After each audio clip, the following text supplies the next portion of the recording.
परमात्मा राधा कृष्ण का ध्यान करते हुए सभी मित्रों को, जिज्ञासुओं को, धर्म प्रेमियों को, ज्योतिष विज्ञान प्रेमियों को हर हर महादेव बम बम भोले नमः शिवाय। मित्रों, अनेकानेक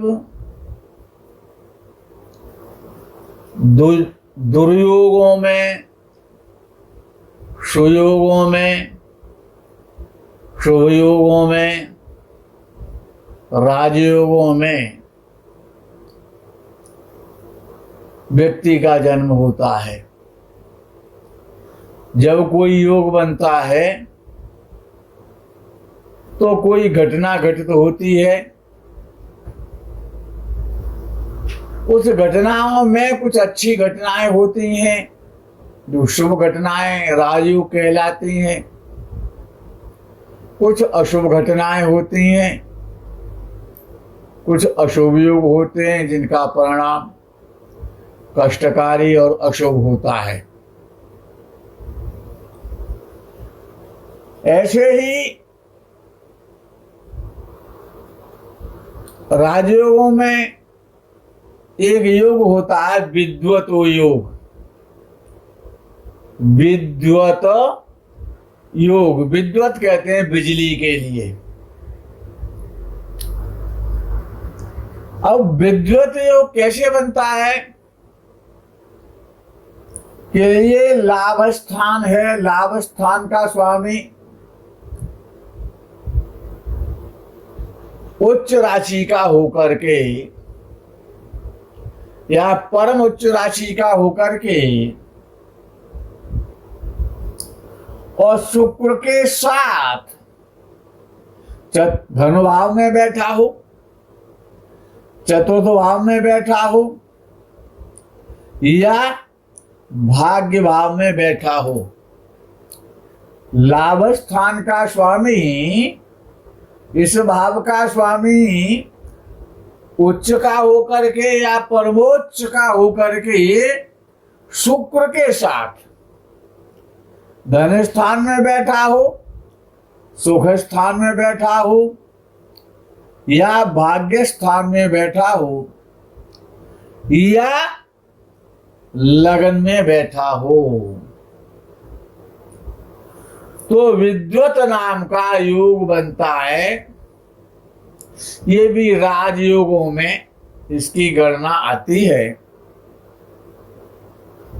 विद्वत योग इसे क्यों कहा गया है कि बिजली की भांति काफी तीव्र गति के साथ में, द्रुत गति के साथ में, और व्यक्ति का द्रुतगामी भाग्योदय हो जाता है। एक होता है आडंबरी योग। ये आडंबरी योग अच्छा भी है, सामाजिक दृष्टि से नाम अच्छा नहीं है, लेकिन ये भी एक राजयोग है। ये आडंबरी योग कब बनता है कि जब कुंडली में कोई ग्रह किसी ग्रह के साथ ना हो, कोई ग्रह किसी के साथ ना हो, सूर्य भी बुध के साथ ना हो, अर्थात इस कुंडली में और 9 के 9 ग्रह अलग अलग भाव में बैठे हुए हों, अलग अलग स्थानों में बैठे हुए हों, तो आडंबरी योग बन जाएगा। ऐसे व्यक्ति का आकस्मिक रूप से बड़ी सफलताएं मिलती हैं, जहां तक अपने जीवन में बहुत उन्नति करता है, लेकिन हर कार्य में उसका आडंबर होता है। मायावी प्रवृत्ति का, प्रकृति का हो जाता है।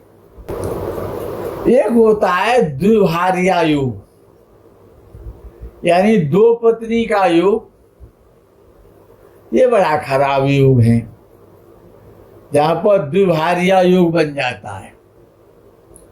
द्विभारिया योग कब बनता है कि राहु लगन में बैठा हो। राहु लगन में बैठा हो लेकिन सिंह लगन ना हो। राहु लगन में हो लेकिन सिंह लगन नहीं होना चाहिए, कोई सा भी लगन हो और राहु लगन में बैठा हो। सातवें भाव में सूर्य, शनि, मंगल, केतु में से कोई भी दो ग्रह बैठे हों। राहु लगन में बैठा हो और सातवें भाव में सूर्य या केतु बैठा हो, सूर्य या शनि बैठे हो, शनि या केतु बैठे हो, यानी कि सातवें भाव में दो ग्रह बैठे हो, पापक ग्रह और क्रूर ग्रह हो, और राहु लगन में बैठा हो, लेकिन सिंह लगन नहीं होना चाहिए। तो दो पत्नी का योग द्विभारिया योग बन जाता है। एक योग और है जिसका बहुत अच्छा विद्वानों ने वर्णन किया है, बड़ा विशिष्ट राजयोग है। ये दशम भाव और ये नवम भाव। नवम भाव का स्वामी और दशम भाव में बैठा हुआ हो, और दशम भाव का स्वामी नवम भाव में बैठा हुआ हो, यानी एक्सचेंज हो जाए, परिवर्तन हो जाए, दो ग्रहों का, दो भावों का, दशमेश का और भाग्येश का जब परिवर्तन हो जाता है तो एक श्रेष्ठ राजयोग बन जाता है। यदि इस भाव में, दशम भाव में मीन राशि हो या धनु राशि हो, मीन राशि हो या धनु राशि हो, और इस भाव का स्वामी जब धनु या मीन राशि दशम भाव में होगी तो बृहस्पति हो जाएगा। तो इस भाव का स्वामी बृहस्पति लगन में बैठा हो, चतुर्थ में बैठा हो, सप्तम में बैठा हो या दशम भाव में ही बैठा हुआ हो, यानी अपने भाव में हो दशमेश बृहस्पति या अपने भाव से केंद्र भाव में बैठा हुआ हो, तो साथ ही साथ नवम भाव का स्वामी, नवम भाव का स्वामी भी दशम भाव के स्वामी के साथ में और कहीं पर भी बैठा हुआ हो और चंद्र एकादश भाव में बैठा हुआ हो तो बहुत सुंदर राजयोग बनता है।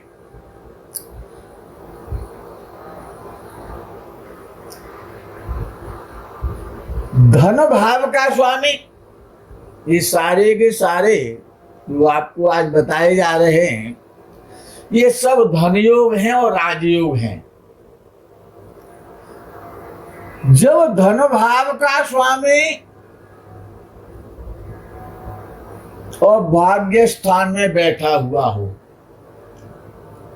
धन भाव का स्वामी भाग्य स्थान में बैठा हुआ हो और भाग्य स्थान का स्वामी लाभ स्थान में बैठा हो, धन भाव का स्वामी भाग्य स्थान में बैठा हो और भाग्य स्थान का स्वामी लाभ स्थान में बैठा हो, और लाभ स्थान का स्वामी पंचम भाव में बैठा हो।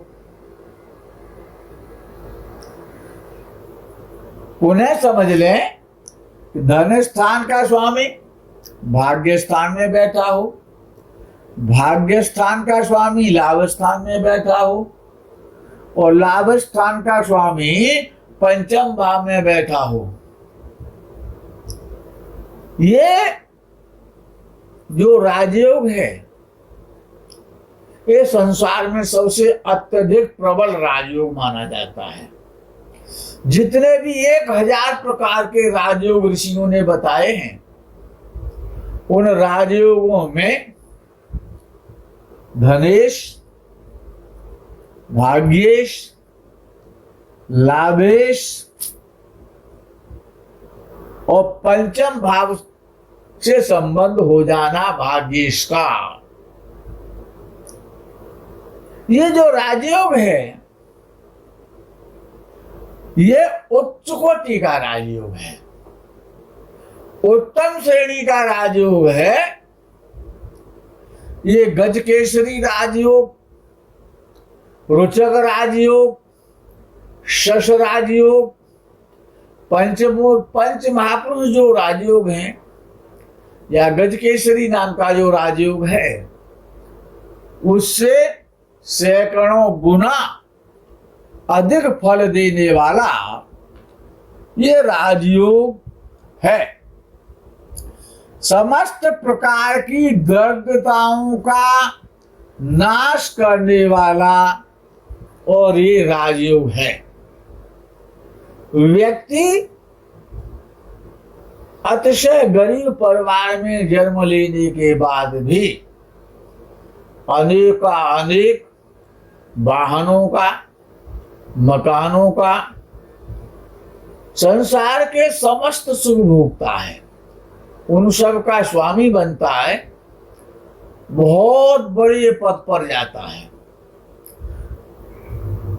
ये एक राजयोग और है, लगन का स्वामी लग्नेश दशम भाव में बैठ गया, दशमेश के साथ में बैठा हो। लग्नेश और दशमेश की युति दशम भाव में हो जाए, ये अपने में एक श्रेष्ठ राजयोग है। या दशमेश और लग्नेश लगन में साथ बैठे हुए हों, या तो लग्नेश और दशमेश दशम भाव में बैठे हों, या दशमेश और लग्नेश लगन भाव में बैठे हुए हों, ये भी एक उच्च कोटि का राजयोग है। एक राजयोग और है, लग्नेश लगन में हो और भाग्येश भाग्य स्थान का स्वामी भाग्य स्थान से चल करके और लगन में बैठ जाए। भाग्येश और लग्नेश लगन में युति बना करके बैठे हुए हों, तो ये समस्त प्रकार की दरिद्रता का नाश करने वाला, समस्त प्रकार के सम्मान देने वाला, समस्त प्रकार के सुखों को देने वाला, ये बहुत वैभवशाली परम उच्च कोटि का राजयोग है कि लग्नेश और भाग्येश का लगन में बैठ जाना। लग्नेश लगन में बैठा हो, भाग्येश भी लगन में बैठ जाए, तो ये बहुत उच्च कोटि का राजयोग बन जाता है। लग्नेश लगन में बैठा हुआ हो, लाभेश भी लगन में बैठ जाए और कर्मेश भी लगन में बैठ जाए और भाग्येश भी लगन में बैठ जाए, अर्थात लगन में 4 ग्रह बैठे हुए हों। कौन कौन से? धन स्थान का स्वामी धनेश लगन में बैठा हो, लग्नेश लगन में बैठा हो, भाग्येश लगन में बैठा हो और लाभेश भी लगन में बैठा हो, ये जो चतुर्ग्रही योग है ये दिग दिगंत में ख्याति देने वाला, समस्त प्रकार का सम्मान, मान, यश, कीर्ति, वैभव सूर्य के समान ज्ञान देने वाला शक्तिशाली महान राजयोग है। ये एक होता है, अब ये राजयोग तो आपने सुन लिए, एक दरिद्र योग की व्याख्या और कर दें यदि आप नाराज ना हो तो। एक दरिद्र योग और बताए देते हैं।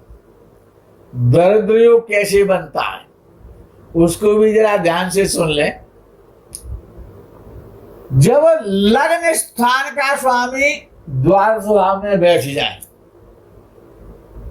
लग्नेश द्वादश भाव में बैठ जाए और धनेश धन स्थान का स्वामी भी द्वादश भाव में बैठ जाए, अर्थात लग्नेश और धनेश दोनों के स्वामी और जब द्वादश भाव में बैठ जाते हैं और षष्ठ भाव में शनि या राहु बैठे हो, षष्ठ भाव में शनि या राहु बैठे हुए हो और लग्नेश और धनेश दोनों ग्रह और द्वादश भाव में बैठ जाए, ये परम दर्दता देने वाला योग है, बड़ा कष्ट देने वाला योग है। रोग और ऋण, शत्रुओं से पीड़ा देने वाला योग है। दूसरा योग और बताए देते हैं दर्दता का, कष्टों को सहन करने का, जीवन जीते हुए नरक भोगने का एक योग और है कि जब छठवें भाव में और अष्टम भाव में, जब षष्ठ भाव में और अष्टम भाव में यहां पर सूर्य बैठा हो और यहां पर शनि बैठा हो, तो ये परम दर्दता वाला योग है, परम दरिद्र योग कहते हैं इसे। या यहां पर सूर्य बैठा हो या मंगल बैठा हो, या यहां पर मंगल बैठा हो और राहु बैठा हो, मंगल और राहु बैठे हुए हो और यहां पर सूर्य शनि बैठे हुए हो, ये परम दर्दता वाला योग है। आजीवन व्यक्ति ऋणी रहता है, दुखी रहता है, परेशान रहता है, निर्धन होता है, रोगी रहता है, अस्वस्थ रहता है। और ऐसा भी देखा जाता है कि ऐसे व्यक्तियों का विवाह भी कभी नहीं होता है, आजीवन पीड़ित रहते हैं, परेशान रहते हैं। और उनका कितने ही ग्रह अच्छे क्यों न हो जाए, फिर जब षष्ठ भाव में और अष्टम भाव में, इन दोनों भावों में यदि क्रूर ग्रह और पापक ग्रह जब बैठ जाते हैं तो व्यक्ति ऋण से, शत्रुओं से, रोगों से हमेशा पीड़ित रहता है। मित्रों, आज के इस प्रकरण में यही विराम करते हैं। आगे के प्रकरण का आपको इंतजार रहेगा। तब तक के लिए हर हर महादेव, बम बम भोले, नमः शिवाय। जय गो माता की।